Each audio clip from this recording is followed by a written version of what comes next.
Under the bright blue bird logo, Twitter once carried the voices of presidents, celebrities, and entire nations.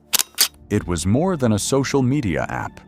It was the modern town square where revolutions were live-tweeted, markets shifted in real time, and the words of a single person could shake governments. But in July 2020, that image cracked apart in a way no one expected.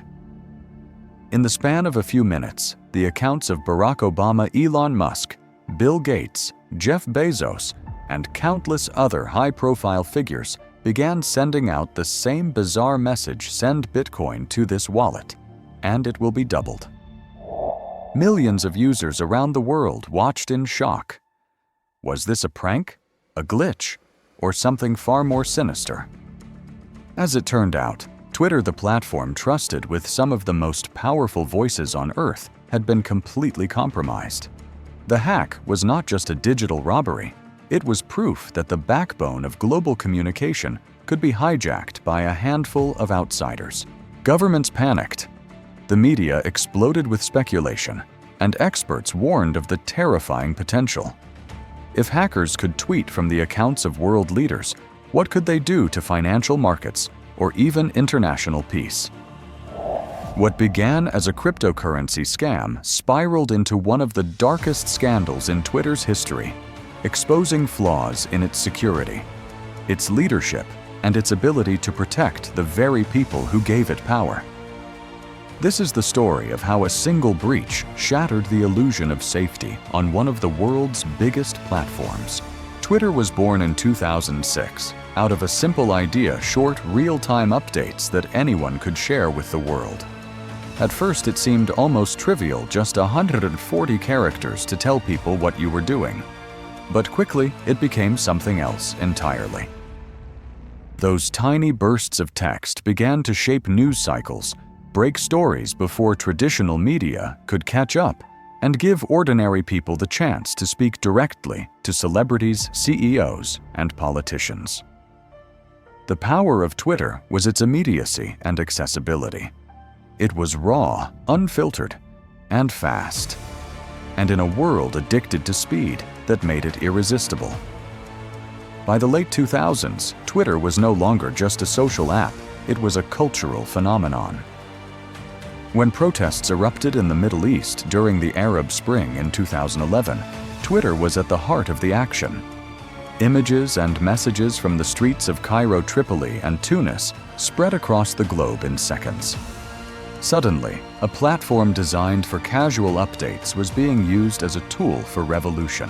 Leaders of movements could bypass state-controlled media, and activists could rally support from international audiences. Twitter had become a symbol of freedom of expression, and at the same time, a platform governments feared. Every government and intelligence agency began to pay attention to the conversations happening on Twitter, recognizing that its influence could sway not only public opinion, but also political outcomes.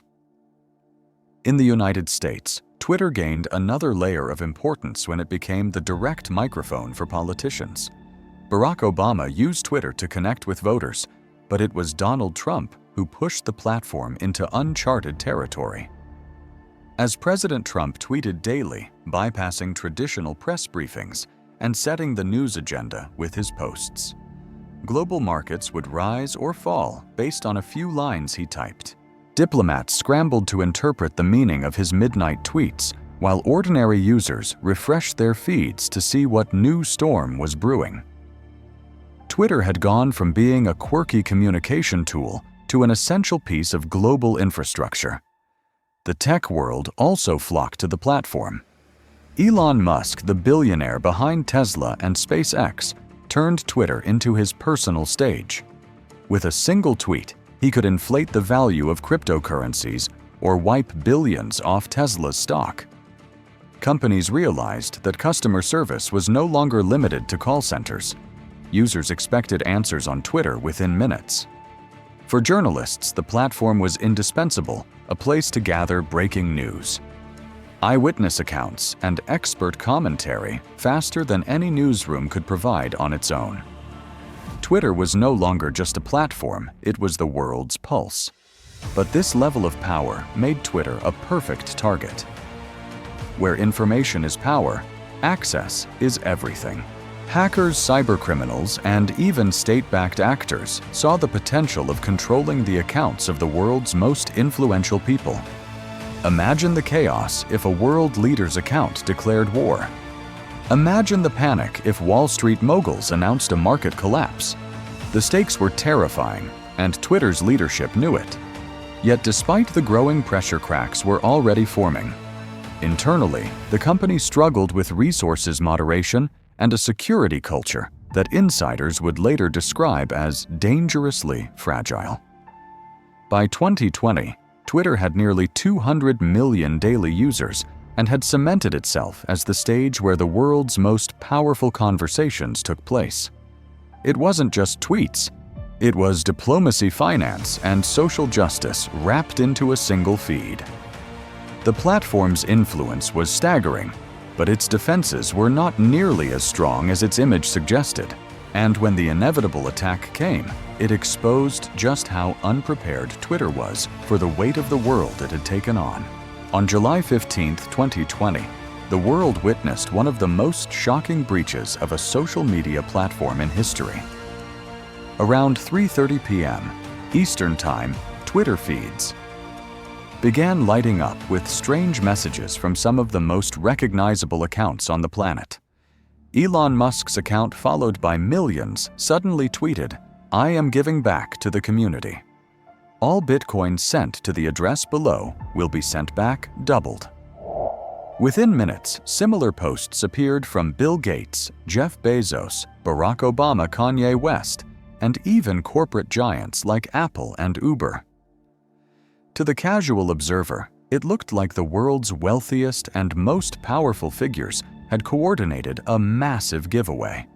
In reality, Twitter had been compromised at its core. The messages followed the same pattern: a Bitcoin wallet address promising to double any deposit. To make the scheme appear credible, the tweets included urgency statements like, "Only doing this for the next 30 minutes. Within an hour, thousands of users fell for the scam, sending more than $100,000 worth of Bitcoin to the hacker-controlled wallet. For those familiar with cybercrime, it was a classic confidence trick. But what made this incident terrifying was not the scam itself. It was who was saying it. The fact that Barack Obama, Joe Biden, Elon Musk, and Apple were all tweeting the same fraudulent message raised the hair on the back of everyone's neck. If these accounts could be hijacked, nothing was safe. Behind the scenes, chaos erupted at Twitter's headquarters. Employees scrambled to understand what was happening. At first, they suspected individual accounts had been compromised through weak passwords or phishing attempts. But soon, the truth became clear: this was not an isolated breach. Hackers had infiltrated Twitter's own internal systems. Using a combination of social engineering and access to internal tools, they gained God mode administrator-level control over accounts. With that access, they could change email addresses, reset passwords, and even bypass two-factor authentication. In short, they could impersonate anyone on the platform at will. The hackers targeted around 130 accounts in total, a who's who of global influence. They didn't just have the power to post fraudulent messages. They had access to private direct messages and sensitive information stored on Twitter's servers. Imagine the implications. Conversations between world leaders, business negotiations, or private exchanges between journalists and their sources could all be exposed. The FBI was alerted within hours, treating the incident as a major national security threat. The timing couldn't have been worse. 2020 was already a year of turmoil, a global pandemic, economic collapse, and a heated U.S. presidential election just months away. The idea that hackers could seize control of the digital megaphone used by presidents and billionaires raised alarms about what might happen if the attack had been political rather than financial. What if the hackers had tweeted that the U.S. was under attack? What if they had posted a fake concession speech from Joe Biden? or an inflammatory threat from Donald Trump, the markets could have crashed. Diplomacy could have spiraled into conflict, and lives could have been lost, all from a single compromised platform. As the fraudulent tweets spread, Twitter engineers tried to wrestle back control. In a desperate move, the company locked down a huge portion of its network. For several hours, many verified accounts, those with the iconic blue checkmark, were unable to tweet at all. This included journalists, companies, and government officials who relied on Twitter for real-time updates during crises. Ironically, the lockdown silenced some of the most trusted voices on the platform, while the hackers continued to cause havoc. By the evening, the fraudulent tweets were deleted, and Twitter issued a statement acknowledging the breach. But the damage was already done. Images of the fake messages had gone viral, and the story dominated headlines worldwide. Confidence in Twitter's security evaporated overnight. If the company couldn't protect the accounts of presidents and billionaires, how could it protect ordinary users? Lawmakers demanded answers, with the U.S. Senate scheduling hearings within days to grill Twitter executives about how such a catastrophic failure could happen. For security experts, the incident was a nightmare scenario they had long warned about. Twitter had become a critical piece of global infrastructure, and yet its defenses were undermined not by sophisticated code breaking or state-sponsored cyber weapons, but by old-fashioned social engineering. The hackers had convinced Twitter employees to hand over access to internal tools, essentially tricking their way into the keys to the kingdom. This exposed a chilling reality. The weakest link was not technology, but human vulnerability. In the end, the Bitcoin scam was almost trivial compared to what could have been. The hackers walked away with just over $100,000 in cryptocurrency, a small sum given the scale of the breach. But the true cost was trust. Twitter's reputation was shattered.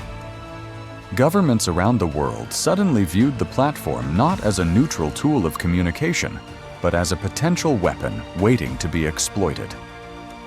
The 2020 hack was not just a crime, it was a global security crisis that left everyone asking the same question: if Twitter could fall so easily, what else was at risk? The investigation into the Twitter hack unfolded like a cyber thriller, but the twist shocked almost everyone.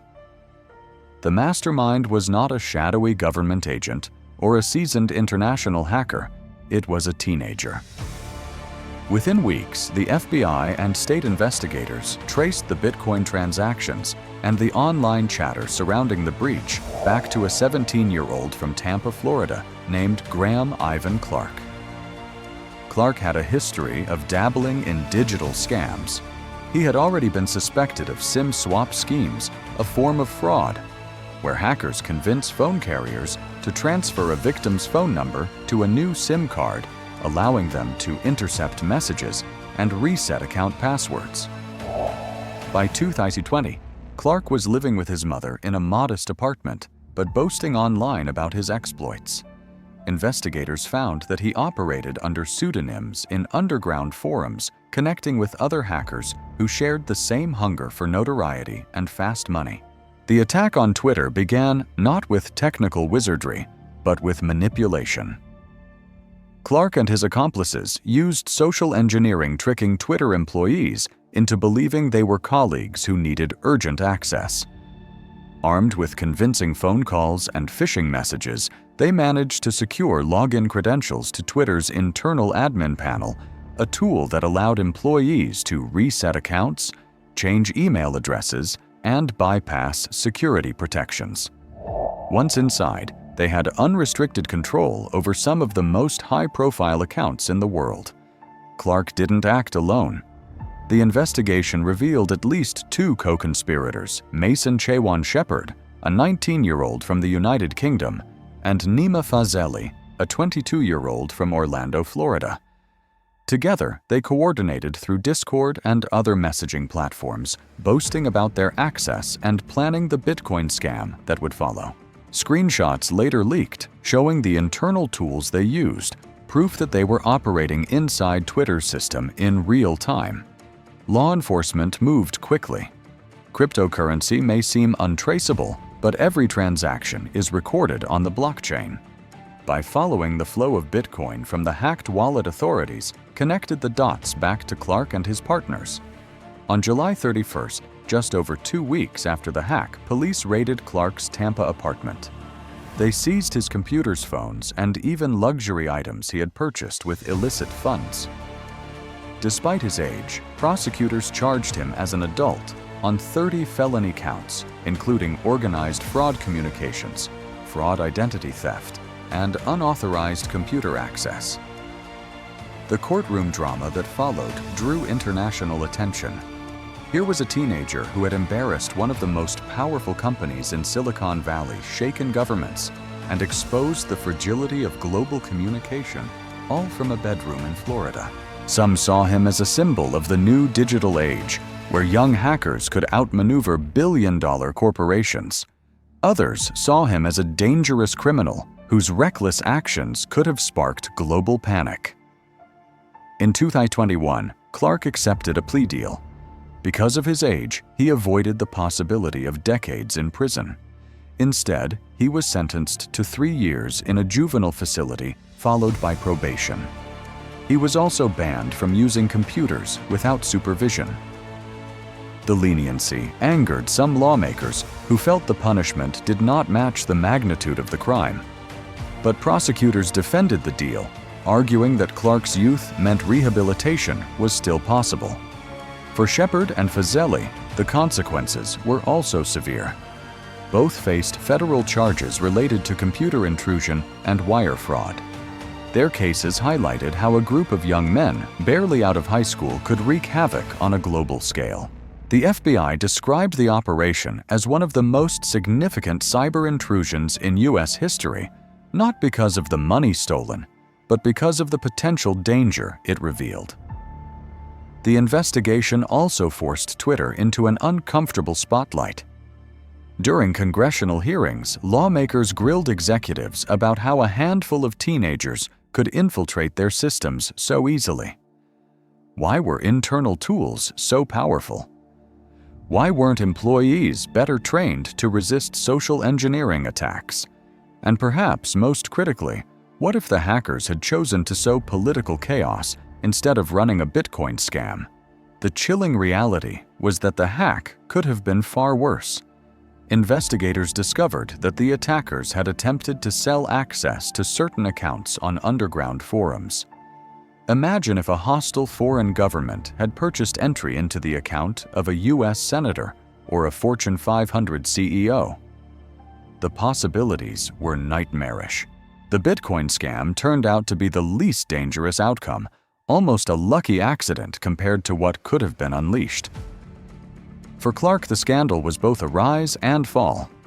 Overnight, he became infamous, his name forever tied to the greatest security failure in Twitter's history. For Twitter, the hack shattered the illusion of control. The company had to admit that its biggest vulnerability wasn't code or firewalls, it was people. A single phone call could undo years of security investments.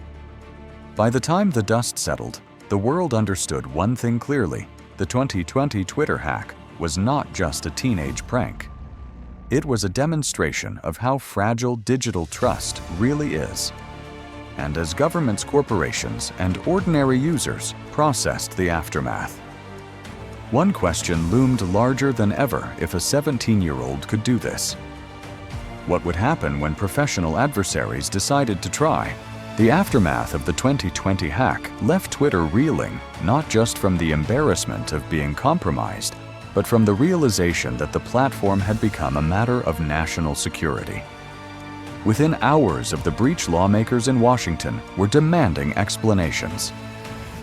The Senate Intelligence Committee pressed Twitter executives to testify, and security officials warned that the incident was a preview of what could happen during the upcoming presidential election. If hackers could impersonate Barack Obama or Elon Musk to push a Bitcoin scam, what was stopping them from tweeting a fake concession speech, a declaration of war, or a stock market panic? The questions weren't hypothetical, they were terrifyingly real. Public trust in Twitter plummeted. For years, the platform had been criticized for failing to deal with misinformation and harassment, but now the issue was different. Could Twitter even keep its most powerful accounts safe? The fact that the attackers had gained access through internal tools shocked users and governments alike.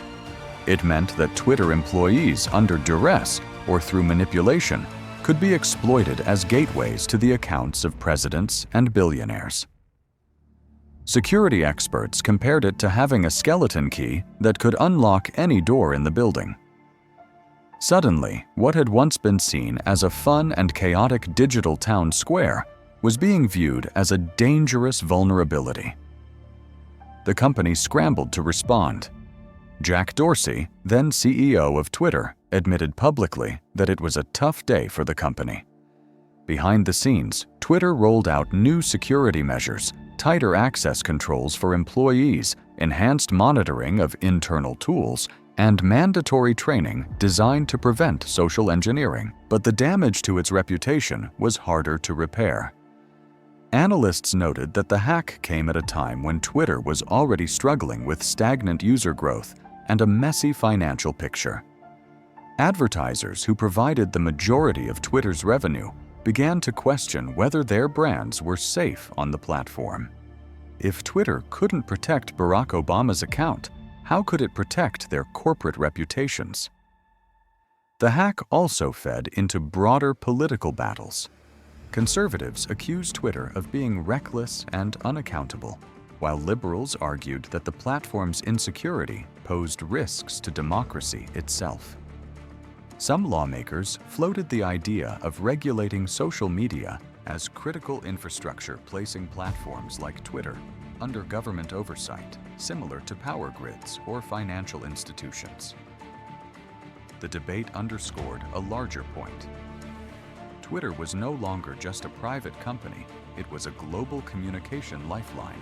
And when that lifeline broke, the consequences rippled far beyond Silicon Valley. Internationally, the fallout was just as intense. Governments that had relied on Twitter for diplomacy and crisis communication suddenly reconsidered their dependence. European leaders questioned whether private US companies should wield so much power over global discourse. Intelligence agencies warned that the hack could serve as a blueprint for foreign adversaries looking to destabilize elections or manipulate markets. For Twitter, the incident wasn't just a scandal, it was a wake-up call that their platform had become too important to fail. Inside Twitter, employees described morale as shattered. Whistleblowers later revealed that security culture at the company had long been weak, with too many workers having access to sensitive tools and too few checks in place to prevent abuse. The hack forced executives to acknowledge these problems publicly, but critics argued the fixes were too little too late. By 2021, Twitter's leadership was facing mounting pressure from investors, lawmakers, and the public to prove that the company could rebuild trust. The timing could not have been worse. Social media platforms were under fire for their role in spreading misinformation during the COVID-19 pandemic. Twitter's inability to safeguard accounts only added to the perception that big tech was out of control. At the same time, Twitter struggled to generate consistent profits. Unlike Facebook or Google, its advertising model was less robust, and its user base was smaller. The hack magnified these weaknesses, turning a corporate headache into an existential crisis. By the time Elon Musk began floating the idea of buying Twitter in 2022, the company was already limping. Its reputation as a secure platform had never fully recovered, and user trust was fragile. Investors remembered the 2020 hack as proof of systemic flaws. For Musk, this vulnerability was part of his leverage. He argued that Twitter needed radical change, that the company had failed both in innovation and in protecting its users. The hack wasn't the only reason Twitter was vulnerable to takeover, but it was a wound that had never truly healed. Looking back, the 2020 breach was a turning point. It exposed Twitter's over-reliance on employee access, its lack of transparency, and its inability to grasp the scale of its own influence. The hack may not have brought the company down in a single blow, but it cracked the foundation. Trust hard-earned over more than a decade was lost in a single afternoon, and Twitter never fully regained it. By the time Musk arrived, the platform was already a weakened giant one scandal away from collapse. The hack had revealed the truth. Twitter wasn't invincible. It was fragile, and the world knew it. By the time Elon Musk officially bought Twitter in October 2022 for $44 billion, the company was already limping under the weight of years of scandals, weak finances, and fading trust. Musk sold the takeover as a mission to restore free speech, but almost immediately, the platform plunged into chaos. Thousands of employees were laid off, including entire teams responsible for content moderation and security. For a platform still haunted by the 2020 hack, this move seemed reckless. Critics warned that cutting back on security staff could open the door to another catastrophic breach. Yet Musk pressed on, insisting Twitter needed to be leaner and faster. The first months under Musk were a storm of controversy. Verification, once a safeguard designed to prove authenticity, was transformed overnight into a paid subscription feature. Suddenly, anyone willing to pay a monthly fee could buy a blue check mark. Predictably, impersonations exploded. Fake verified accounts of politicians, corporations, and celebrities spread false information, from announcing fake company bankruptcies to posting fabricated military statements. Markets moved on these lies, and brands like Eli Lilly saw their stock plunge after a fake account claimed insulin would be free. What had once been a scandal in 2020, caused by outside hackers, was now being repeated from inside the company itself, triggered by Musk's own decisions. Advertisers, the backbone of Twitter's business model, fled in droves. Companies did not want their ads appearing next to offensive content or fake accounts, and Musk's unpredictable policy changes only deepened the uncertainty. Within weeks, Twitter lost half of its top advertisers, wiping billions from its projected revenue. Musk tried to counter this with subscription services, cost-cutting, and promises of innovation, but the damage was undeniable. The very people who once viewed Twitter as a vital public square now saw it as a chaotic playground ruled by Musk's impulses. The decision to rebrand Twitter as X in mid-2023 was another gamble. Musk argued that X would become an everything app, combining social networking with payments, shopping, and entertainment. But for many, the move felt like the burial of Twitter's legacy. The bluebird, once a global icon, was gone, replaced by a stark black and white logo that symbolized change, but also uncertainty. Longtime users mourned the loss of identity, and critics argued that Musk was erasing the company's most valuable asset, its brand recognition. All the while, the shadow of the 2020 hack loomed large. Regulators remembered the breach and questioned whether Musk's stripped-down workforce could prevent another. The Federal Trade Commission intensified its scrutiny, demanding details on how user data was being protected. Security experts warned that the same vulnerabilities exposed in 2020, employee access, social engineering risks, and weak internal controls might be even worse under Musk's leadership. And with fewer resources dedicated to safety, the fear wasn't if another hack would happen, but when. Inside the company, former employees described a culture of fear and instability. Musk's management style was impulsive, with major decisions made on a whim, and often announced through his own tweets. Features were rolled out quickly, sometimes without proper testing, leading to glitches and public embarrassment. Meanwhile, staff tasked with security and trust complained they were stretched too thin to handle the scale of threats facing the platform. The memory of 2020 remained fresh if a group of teenagers could bring Twitter to its knees. Back then, what might happen now? For users, the transformation was equally unsettling. Once the platform where revolutions were organized and presidents addressed the world, Twitter, now X, was increasingly associated with trolling, disinformation, and chaos. Journalists who once relied on it as a lifeline for breaking news lamented its decline. Governments already shaken by the 2020 breach grew wary of using X for official communication. And ordinary users who had once felt connected to the voices of the powerful began to drift away, searching for alternatives like Mastodon Threads or Blue Sky. Musk remained defiant.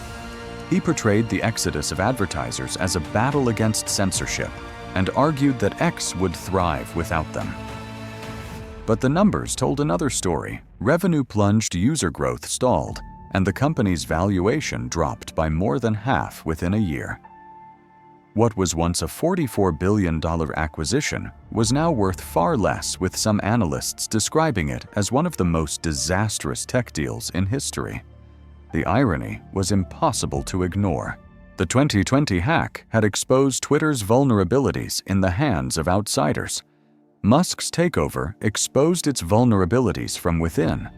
In both cases, the result was the same: a collapse of trust in a platform once seen as indispensable.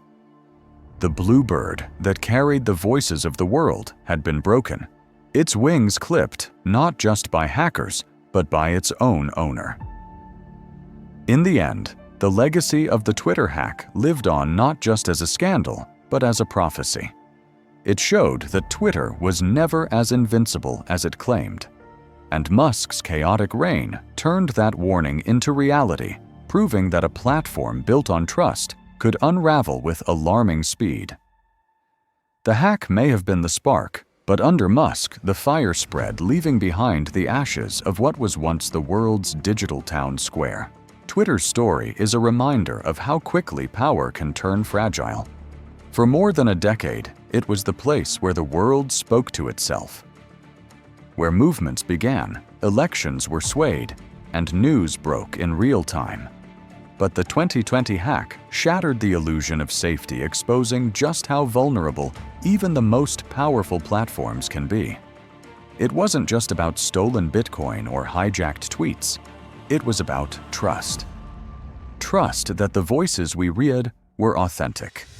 Trust that the systems guiding global conversations were secure. And trust that a handful of people in Silicon Valley could safeguard the words of presidents and prime ministers. When Elon Musk took over, many hoped for a revival, a new era that would repair old wounds. Instead, the chaos that followed showed how fragile that trust had become. Verification lost its meaning, advertisers walked away, and the iconic bird was replaced by an uncertain future under the name X. What began with a breach by teenage hackers ended with the platform's own leadership accelerating its decline. The hack may have been a crime, but its deeper legacy was the seed of doubt. It planted a doubt that grew with every misstep that followed. In the end, Twitter's darkest scandal wasn't just a single moment in 2020. It was the chain reaction that revealed what happens when a platform holds too much influence without enough protection. As the world continues to navigate the balance between freedom and security online, Twitter, now X, stands as both a cautionary tale and a warning. In the digital age, trust is everything. And once it's gone, no amount of tweets or rebrands can bring it back.